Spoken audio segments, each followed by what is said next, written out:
사도신경하심으로 신앙 고백하겠습니다.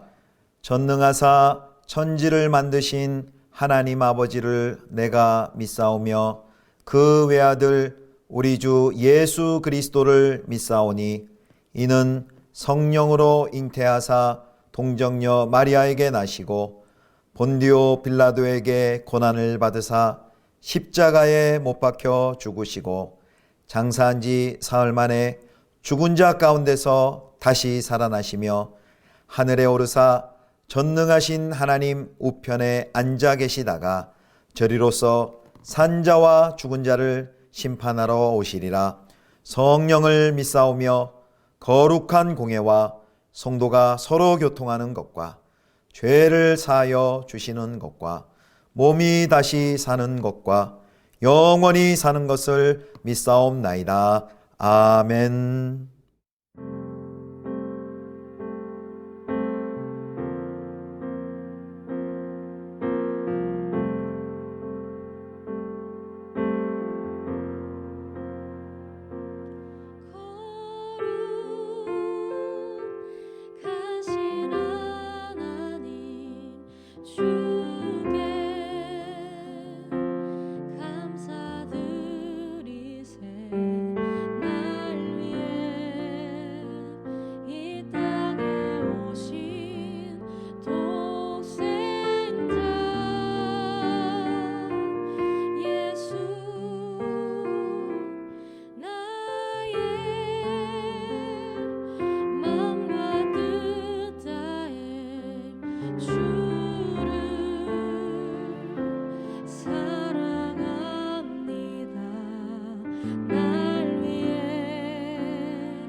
다윗이 이스라엘에서 뽑은 무리 3만 명을 다시 모으고 다윗이 일어나 자기와 함께 있는 모든 사람과 더불어 바알레 유다로 가서 거기서 하나님의 궤를 메어오려 하니 그 궤는 그룹들 사이에 좌정하신 만군의 여호와의 이름으로 불리는 것이라.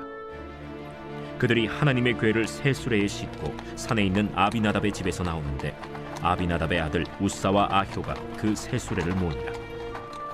그들이 산에 있는 아비나답의 집에서 하나님의 궤를 싣고 나올 때에 아효는 궤 앞에서 가고 다윗과 이스라엘 온 족속은 잣나무로 만든 여러 가지 악기와 수금과 비파와 소고와 양금과 제금으로 여호와 앞에서 연주하더라. 그들이 나곤의 타작마당에 이르러서는 소들이 뛰므로 우사가 손을 들어 하나님의 궤를 붙들었더니 여호와 하나님이 우사가 잘못함으로 말미암아 진노하사 그를 그곳에서 치시니 그가 거기 하나님의 궤 곁에서 죽으니라. 여호와께서 우사를 치심으로 다윗이 분하여 그곳을 베레스 우사라 부르니 그 이름이 오늘까지 이르니라. 다윗이 그날에 여호와를 두려워하여 이르되 여호와의 궤가 어찌 내게로 오리요? 하고 다윗이 여호와의 궤를 옮겨 다윗성 자기에게로 메어가기를 즐겨하지 아니하고 가드 사람 오벳 에돔의 집으로 메어간지라. 여호와의 궤가 가드 사람 오벳 에돔의 집에 석 달을 있었는데 여호와께서 오벳 에돔과 그의 온 집에 복을 주시니라. 성도 여러분, 좋은 아침입니다. 오늘은 사무엘하 6장 1절에서 11절까지의 말씀으로 선한 목적, 잘못된 과정이란 제목으로 함께 하나님 말씀 묵상하겠습니다. 다윗이 이제 어제 본문 말씀처럼 예루살렘을 수도로 삼고 이제 블레셋과의 전쟁에서 승리한 후에 바알레 유다, 여기가 기럇 여아림이죠. 에 있던 아비나답의 집에서 여호와의 언약궤를 이제 다윗성으로 옮겨오는 내용이 바로 오늘 본문의 내용입니다. 다윗은 그 여호와의 궤를 모셔오기 위해서 이동하기 위해서 3만 명의 군사를 소집합니다. 큰 병력이죠. 이제 그렇게 군사를 소집한 것은 그 언약궤를 무사하게 이동을 보호하기 위함이죠. 자, 그리고 다윗이 그렇게 언약궤를 왕궁으로 왕궁으로 이동하기 위한 이유가 무엇일까요? 다윗이 그 하나님의 이 언약궤는 임재의 상징입니다. 그래서 역대상 13장 3절 말씀 보겠습니다. 여기 보면 이렇게 나옵니다. 우리가 우리 하나님의 궤를 우리에게로 옮겨오자. 사울 때에는 우리가 궤 앞에서 묻지 아니하였느니라 하매. 그렇게 이제 언약궤를 이동해 오고 그리고 이제 하나님께 묻기 위함이다. 여호와께 묻기 위함이다라고 그 언약궤를 이동하는 그 목적을 이렇게 이야기합니다. 그 이동을 위해서 이제 화려한 찬양단, 화려한 이제 많은 수금과 비파와 같은 이제 악기를 든 사람들을 모집을 하고요. 그리고 새 수레를 준비합니다. 그리고 바알레 유다에 있는 아비나다의 집으로 이제 궤를 이동하기 위해서 가죠. 참 이 다윗이 왕이 된 후에 가장 먼저 이 언약궤를 옮기는 이 일을 한 것은 참 매우 귀한 일입니다. 그것을 통해 이제 나라의 하나님의 뜻을 묻고 또 나라의 안정을 다지고 또 12지파 백성들의 결속을 도모하려고 한 것입니다. 의도가 너무나도 선합니다. 그런데 다윗이 그 의도는 참 목적은 선했는데 이 하나님의 언약궤를 옮기는 과정에서 그만 신중하지 못한 실수를 범하고 맙니다. 그 의도는 참 목적은 선하고 좋았는데 그것을 이루는 그 과정에서 하나님을 기쁘시게 하지 못한 것이죠. 자, 한번 내용을 계속 보겠습니다. 이제 아비나답의 아들인 우사와 아효가 이 새 수레를 몰게 됩니다. 그런데 이제 이 새 수레를 모는 것에 대해 생각을 해봐야 되는데 이 언약궤를 새 수레를 통해서 이동하는 것은 이제 블레셋 사람들의 영향이 있습니다. 여기 이제 역대상 13장에도 보면 이제 블레셋 사람들이 언약궤를 베세메스로 보낼 때 바로 보냈던 방식이 이 수레를 이용한 방식입니다. 그러니까 이교도 방식이죠. 아마 다윗은 백성들과 또 제사장들과 협의한 후에 이 수레를 통해 이 언약궤를 이동하는 방식을 택한 것이죠. 나름대로 이제 언약궤에 대한 이제 최고의 존경심을 표시한 것으로 여겨지는데 문제는 이것이 하나님이 원하시고 하나님이 기뻐하시는 방식이 아니란 것에 있는 것이죠. 언약궤를 이동할 때는 반드시 그핫 자손이나 그리고 제사장들이 언약궤 고리에 끼워져 있는 그 긴 막대기를 통해서 이렇게 어깨에 메고 가게 되어 있습니다. 성경에 몇몇 곳에 그것이 있는데 대표적으로 출애굽기 25장 12절에서 16절 말씀 봅니다.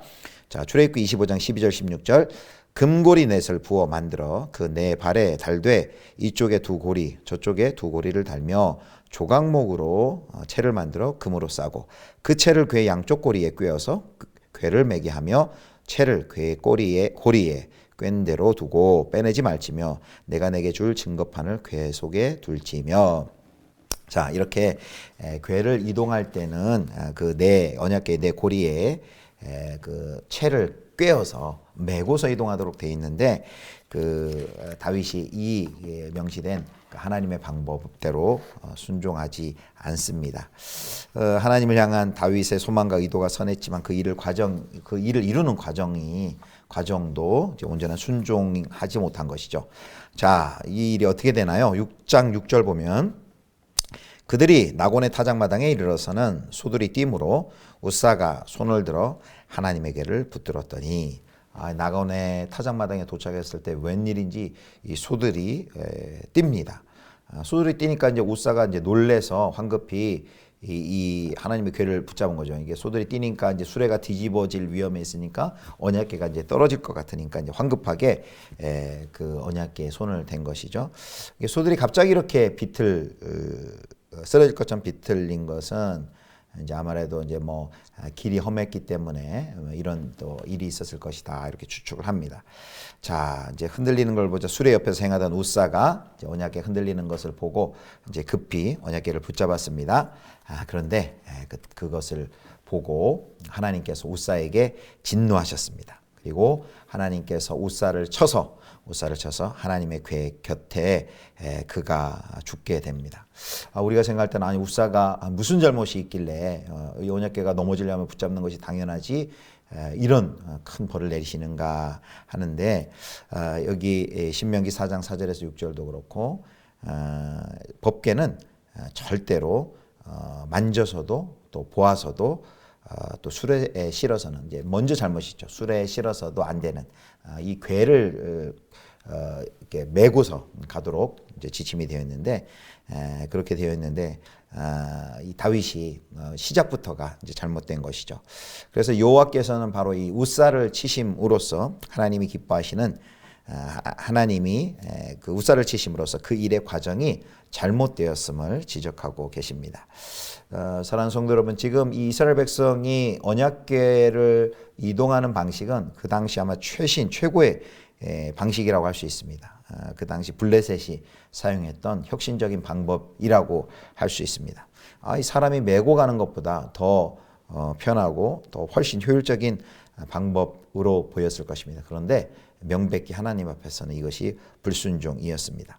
또 이 수레를 통해서 하나님의 언약궤를 움직이려 할 때 수많은 찬양단 또 성가대가 있었죠.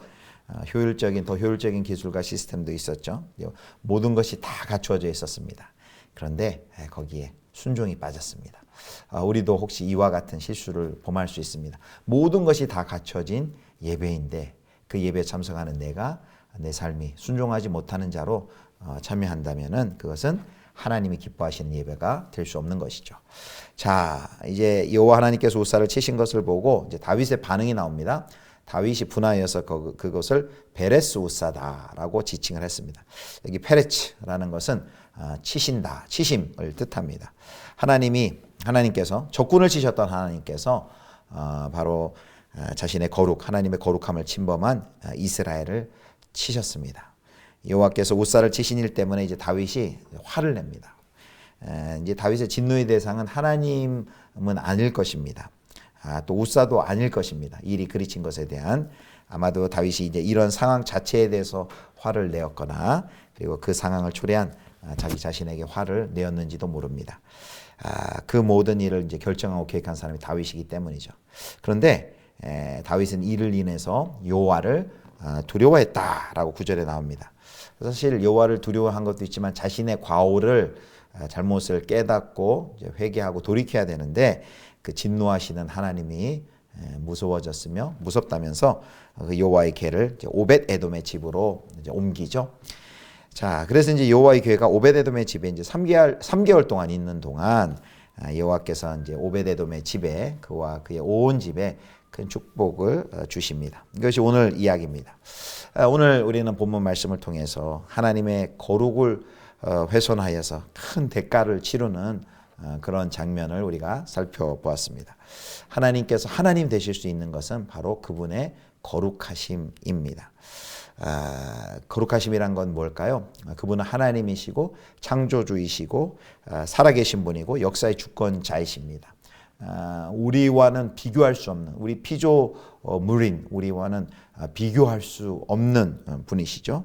그렇기 때문에 전능하신 그 하나님이시기 때문에 그분을 우리 인간이 감히 이용할 수도 부려질 수도 없는 그분은 절대 자유를 가지신 분입니다. 그런데도 불구하고 우리가 나의 목적을 위해, 나의 유익을 위해 심지어 하나님을 도구화하고 하나님을 수단으로 삼을 수 있음을 보여주는 것이 바로 오늘의 본문의 말씀입니다. 선한 목적을 갖는 것 너무 좋죠. 그런데 그 선한 목적이 온전히 성취되도록 하기 위해서는 하나님을 경외해야 됩니다. 그리고 하나님을 도구와 수단으로 삼는 것이 아니라 그 모든 과정과 절차도 하나님의 뜻에 맞게 순종하면서 그 과정과 절차도 선하고 아름답게 진행될 수 있도록 하나님 앞에 겸손히 서 있어야 하는 것이죠. 저와 여러분이 선한 의도와 목적을 갖는 것뿐만 아니라 그 모든 절차와 과정 가운데서도 하나님을 경외하고 하나님을 두려워하고 또 하나님의 뜻을 온전히 순종하심으로 주님의 뜻을 이루어 드리는 귀한 하나님의 백성들 되실 수 있기를 주님의 이름으로 축원합니다. 기도하겠습니다. 하나님, 창조주 하나님, 또 주권자 하나님, 온 세상을 다스리는 그 하나님을 두려워하며 경외하는 마음을 저에게 허락하여 주옵소서. 나의 목적과 나의 유익을 위하여 하나님을 도구와 수단시하지 않게 하여 주시고 하나님 우리가 세운 모든 선한 의도와 목적 그것을 이루어가는 과정까지도 절차까지도 하나님의 뜻에 합당하도록 우리가 온전히 순종할 수 있는 저희가 되게 하여 주시옵소서. 감사드리며 우리 주 예수 그리스도의 이름으로 기도드립니다. 아멘. 하늘에 계신 우리 아버지여 이름이 거룩히 여김을 받으시오며 나라의 임하옵시며 뜻이 하늘에서 이룬 것 같이 땅에서도 이루어지이다. 오늘날 우리에게 일용할 양식을 주옵시고 우리가 우리에게 죄 지은 자를 사하여 준 것 같이 우리 죄를 사하여 주옵시고 우리를 시험에 들게 하지 마옵시고 다만 악에서 구하옵소서. 대개 나라와 권세와 영광이 아버지께 영원히 있사옵나이다. 아멘.